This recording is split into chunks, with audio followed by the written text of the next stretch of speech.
જય મુરલીધર, જય ઠાકર, જય દ્વારકાધીશ, મેરામણ આહિર. વરસાદની વાત કરી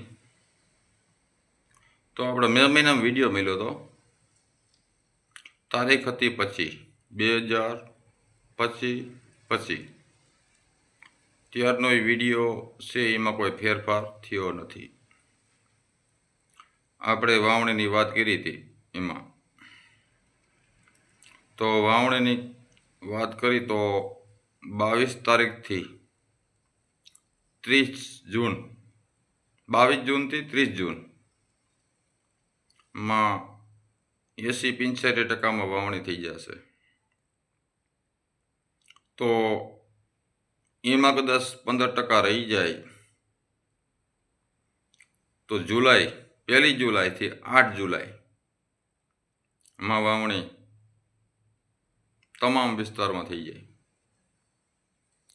એટલે 16 તારીખથી વરસાદ થોડોક ચાલુ થશે, પણ ઉત્તર ગુજરાત, મધ્યપ્રદેશ એમાં વધારે રહી છે. સૌરાષ્ટ્રને એનો લાભ નહીં મળે, મળશે તો ઓછો મળશે.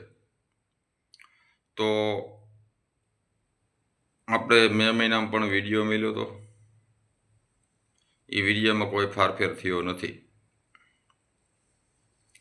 તો આ વરસાદને હવે આવવાની તૈયારી થઈ ગઈ છે. ખેડૂતને કંઈ કામ હોય તો જલ્દી પતાવી લેવાનું, કારણ કે 22 જૂનથી 30 જૂન સુધીમાં પણ 80-85% વાવણી થઈ જાય.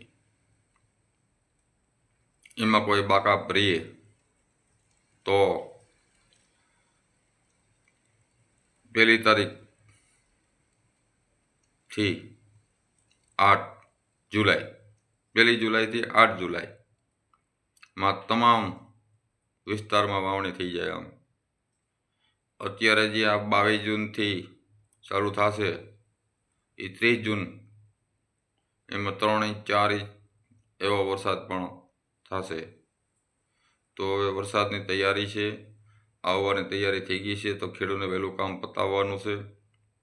બાકી 1-2 દી તો લેટ આમ તેમ થાય, કારણ કે અમે તો આગાહી કરતા હોય, પણ હાસી તો દ્વારકાધીશની હાથની છે વાત, આપણા હાથની વાત કોઈ નથી.